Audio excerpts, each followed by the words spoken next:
तो अब हम ये देखने वाले हैं कि अगर हमारे पास एक सीरीज आरएलसी सर्किट है, उसके इंडिविजुअल कंपोनेंट्स के through what is the power dissipated. हमारे सीरीज आरएलसी सर्किट में वी ऑलरेडी नो कि अगर input voltage V is V0 sin omega t है, तो करंट कैसे निकालते हैं and what is the phase change that is theta that occurs in terms of XL and XC। What we are going to do now is look at each of these components. पहला component capacitor ले लेते हैं, right. सो हम जानते हैं कि across each of these components जो voltage drop है वो एक साइनोसाइडल कर्व है, वो अल्टरनेटली ऊपर नीचे जाता है like an AC voltage.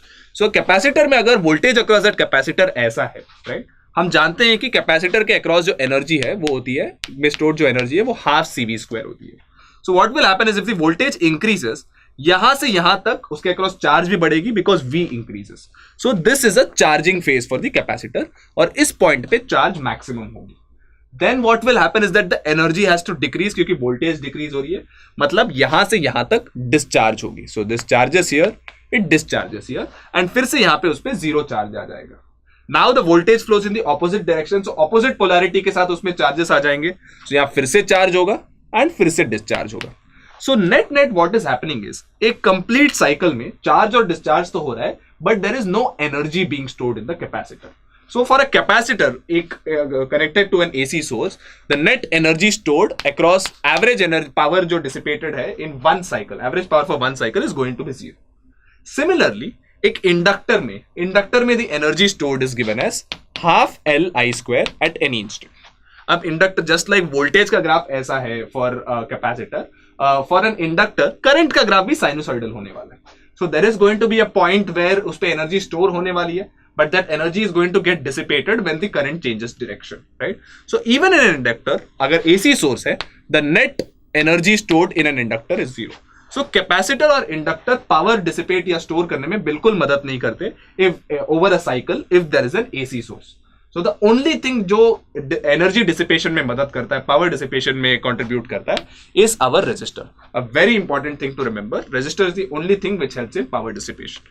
So power dissipation across the resistor कैसे निकालेंगे? Just like DC circuits में power dissipation क्या होता है? V into I. इसमें क्या हो रहा है? V और I हर इंस्टेंट पे चेंज हो रहा है, तो हम इंस्टेंटेनियस पावर डिफाइन करेंगे।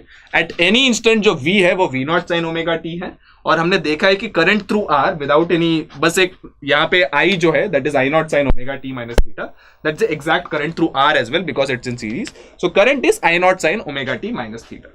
सो V into I is going to be the instantaneous power. कोई भी इंस्टेंट लो, ये पावर होने वाली है। So that is the instantaneous power. V0 I0 multiply कर दिया sin omega t minus theta. इसको मैंने थोड़ा सिंप्लीफाई किया using sin A sin B is cos of A minus B minus half of cos of A minus B minus cos of A plus B।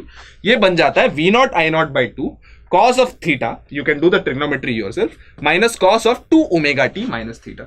ये मेरा हो गया किसी भी टाइम इंटरवल पे, कोई भी टाइम t ले लो, this is the function which describes the power being dissipated.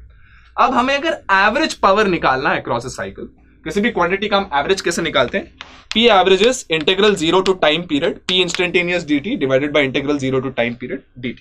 मैं चाहता हूं कि आप वीडियो को यहां पॉज करें, using this expression and the fact that t is 2 pi by omega, इस एवरेज पावर को निकालिए। Please pause the video here and try this. Hopefully आप ये इंटीग्रल निकाल चुके हैं। So the average power turns out to be this integral, half of V0 I0 integral 0 to 2 pi by omega cos theta dt minus V0 I0 integral 0 to 2 pi by omega cos 2 omega t minus theta dt। और denominator वो simple integral है, it just turns out to be 2 pi by omega, right. इसमें अभी ये जो second integral है cos of 2 omega t minus theta, अगर आप इंटीग्रेट करें this turns out to be 0, right. वो एसेंशियली आप you can basically see that this is just a cosine integral from 0 to 2 pi, आप सब्स्टिट्यूट करके देख सकते हैं and that turns out to be 0। तो हमारे पास बचा होगा सिर्फ ये integral. cos theta is a constant here, it's xl minus xc by r का tan inverse, so a constant है for a circuit। So this simply becomes V0 I0 cos theta integral 0 to 2 pi by omega dt, right? So इसको हम simplify करेंगे, we get half V0 I0 cos theta। अब half को मैं लिखूंगा 1 by root 2 into 1 by root 2, और इस expression को सिंप्लीफाई करके लिखूंगा V0 by root 2 into I0 by root 2 cos theta। I hope you understood मैंने ये क्यों किया, क्योंकि V0 by root 2 VRMS होता है और I0 by root 2 IRMS होता है। So the average power turns out to be VRMS into IRMS into cos theta। जब प्योर रेजिस्टर था, it was just VRMS into IRMS, यहाँ पे एक एक्स्ट्रा cos theta कंपोनेंट आएगा, आ गया because of adding capacitors and inductor जो एक face change लेके आते हैं. सो उस फेस चेंज जो थीटा है उसका फर्क पड़ता है power dissipated across a resistor में. So and this cos theta, इस कॉस थीटा को हम पावर फैक्टर बुलाते हैं. I hope you are clear about how we compute the power dissipated in case of any circuit. और आप देख सकते हैं कि अगर ये प्योरली रेजिस्टिव होता तो फेस चेंज होता ही नहीं. So power would be VRMS into IRMS, which affirms this expression.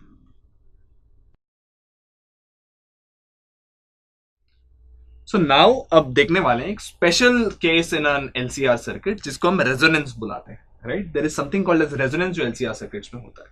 हमने देखा है कि जब LCR RLC या LCR सर्किट्स होते हैं, the impedance is given by root of R square plus XL minus XC the whole square, not XC square, XC the whole square. तो in this case, और करंट की expression देखी हमने, current के peak value की expression होती है V naught by mod Z, which is V naught by root of R square plus XL होता है ओमेगा L और XC होता है 1 by omega C the whole square. ये मेरा एक्सप्रेशन है. सो क्लियरली मुझे दिख रहा है ये करंट ओमेगा पे डिपेंड कर रहा है. It's a function of omega. And resonance is defined as that condition जहां पे मेरा करंट मैक्सिमम होगा. अब करंट मैक्सिमम तभी होगा, ये सारे तो कांस्टेंट्स हैं, आर एल सी, ओमेगा को मैं वेरी कर सकता हूँ, फ्रीक्वेंसी जिस इनपुट से जो इनपुट दे रहा हूं उसको वेरी कर सकता हूं, और वो मैक्सिमम तभी होगा जब ये पार्ट जीरो हो जाए, क्योंकि आई के मैक्सिमम होने के लिए डिनोमिनेटर को मिनिमम होना पड़ेगा. अब ये तो कांस्टेंट है तो इसको मिनिमम होना पड़ेगा, और ये परफेक्ट स्क्वायर है और परफेक्ट स्क्वायर की मिनिमम वैल्यू जीरो होती है. So the condition for resonance is that XL has to be XC, right, तब ये जीरो हो जाएगा, in which case omega L will be equal to 1 by omega C, which means, और वो जो पर्टिकुलर ओमेगा है जब ये होता है that's referred to as omega naught. And solving this, we get omega naught is 1 by root LC. ये जो ओमेगा की वैल्यू है एंगुलर फ्रीक्वेंसी की, इसको हम रेजोनेंट फ्रीक्वेंसी कहते हैं, और इस फ्रीक्वेंसी से हमने इनपुट दिया तो करंट मैक्सिमम हो जाता है. Why is this important? हमने कभी भी अगर रेडियो को ट्यून किया है, हम देखते हैं कि जैसे जैसे हम फ्रीक्वेंसी को बदलते रहते हैं, we'll notice that एक पर्टिकुलर पॉइंट पे अच्छे से हमें आवाज सुनाई देती है, right. That is because that is the resonant frequency, current is the maximum, इसलिए हमको क्लियरली चीजें सुनाई देती है. That is the real life application of resonance in whatever we see in our daily life. I hope you are clear about what the resonant frequency is and how it is defined and how to compute it. तो हमने ये देखा कि series RLC circuits में जो I naught है that turns out to be V by root of R square plus XL minus XC the whole square, right. Resonance में omega naught जब 1 बाई रूट LC होता है तो ये क्वांटिटी जीरो हो जाता है, आई की वैल्यू मैक्सिमम होती है, सो पीक वैल्यू है उसकी भी एक मैक्सिमम वैल्यू होती है विच is V by R because this become zero. So now क्योंकि XL इक्वल टू XC है, theta which is tan inverse XL minus XC by R become zero. So at resonance theta is zero and cos theta is 1. So power which is VRMS into IRMS cos theta becomes maximum क्योंकि cos theta की value maximum है. सो resonance पे हमारी power maximum dissipate होती है. Now we are going to see another factor जो resonance की quality को जज करने में हमें हेल्प करता है, and that is called the sharpness of resonance. So अगर हम आई का प्लॉट देखें versus omega, I clearly depends on omega here, तो उसका प्लॉट कुछ ऐसे आता है, पहले बढ़ते रहता है, लोअर फ्रीक्वेंसी पे if you plot this it will be very less, then it will keep on increasing till it attains the maximum value IM is V by R.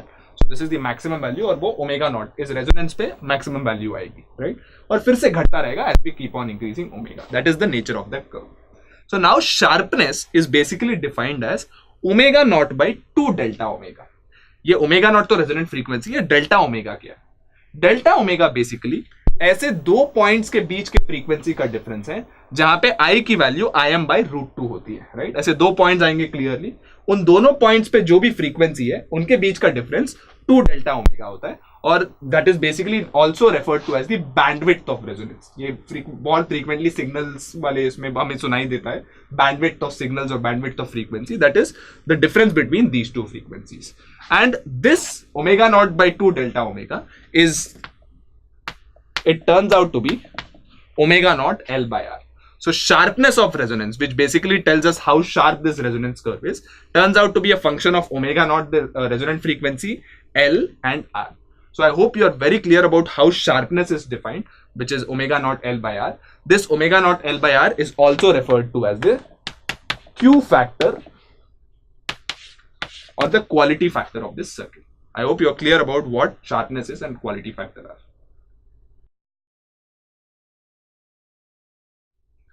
So you must be wondering कि मैंने जब कहा कि quality factor का जो expression है that's omega naught L by R, वो कैसे आया. Let's see how that comes about. So the first thing you need to realise is that इस कर्व में अगर ओमेगा नॉट पीक वैल्यू और ये ओमेगा 1 और omega 2 symmetrically located about it है, एंड दिस ये डिफरेंस है, ये 2 डेल्टा ओमेगा है. So we can clearly say that omega 2 होगा omega naught plus delta omega और ओमेगा 1 होगा omega naught minus delta omega, symmetry की वजह से, राइट. That's the first thing you need to notice. Now ये हमको निकालना है, डेल्टा ओमेगा निकालना है, तो हमारा क्वालिटी फैक्टर निकल जाएगा. सो हमको ओमेगा 1 और ओमेगा 2 की वैल्यूज पता होनी चाहिए, right. So we notice that when we defined omega 1 और ओमेगा 2, हमने कहा वो जगह है जहां पे current 1/√2 times the maximum value है. सो उस जगह पे करंट की वैल्यू हमें पता है Im/√2 है. सो और हम करंट का एक्सप्रेशन जानते हैं, होता है V/√R² plus omega L minus 1/ωc² होता है. This has to be equal to Im/√2 और Im की वैल्यू हमने देखी थी V/R थी. So this value of current, this has to be equal to V/R√2. और इनको कंपेयर करोगे, R√2 को आप लिख सकते हो √2R². तो this can happen only root of R² plus omega L minus omega 1/ωc² is 2R². आप कंपेयर करके देख सकते हैं. Now this will happen if omega L minus 1/ωc the whole square is R². So इस quadratic इस equation के 2 roots हैं omega 1 और ओमेगा 2. तो हम since omega 2 satisfies this and this square is this square, so this has to be equal to this, right? So हम omega 2 को यहाँ सब्स्टिट्यूट करेंगे तो हमें मिलेगा omega 2L minus 1/ωc has to be equal to R. So now omega 2 हमने देखा था omega not plus delta omega होता है. So हमने सब्स्टिट्यूट किया, हमें मिला omega not plus delta omega L minus 1/ωनॉट plus delta omega C has to be equal to R. So अब थोड़े मैथमेटिकल ट्रिक्स यूज करेंगे हम यहाँ. सो सबसे पहले we are going to divide this by, take omega not common out of this. Omega not common लिया तो मिलेगा मुझे omega not L 1 plus delta omega by omega. Second में मैंने ओमेगा नॉट नीचे से कॉमन लिया तो मुझे मिलेगा 1/ωनॉट C 1/1 plus delta omega by omega not. I just took omega not common from the numerator and the denominator. अब a very special thing we are going to do, हम use करेंगे the fact that omega not L और 1/ωनॉट C equal होते हैं, right. Because resonance है, so that will happen only if these two are true and omega not is resonant frequency. So मैं ये जो 1/ωनॉट C है उसको मैं ओमेगा नॉट L लिखूंगा. और one more thing which we are going to do is, usually ये जो बैंडविड्थ का ये वैल्यू है that is much smaller than the actual value of omega not. So ये एक बहुत छोटी क्वांटिटी होती है. So we can treat 1 plus delta omega by omega naught raised to minus 1, which is 1 by that quantity, as 1 minus delta omega by omega using binomial approximation. तो वो मैंने substitute किया तो मुझे R मिल जाएगा omega not L into 1 plus delta omega by omega naught minus omega not L 1 minus delta omega by omega naught. That completes our derivation. उसको आप सिंप्लीफाई करेंगे तो R मिल जाएगा omega not L into 2 delta omega by omega naught. हमको इसी की inverse की वैल्यू चाहिए थी, omega naught by 2 delta omega. That turns out to be omega not L by R. That proves that हमारा जो क्वालिटी फैक्टर है उसकी value omega naught L by R है.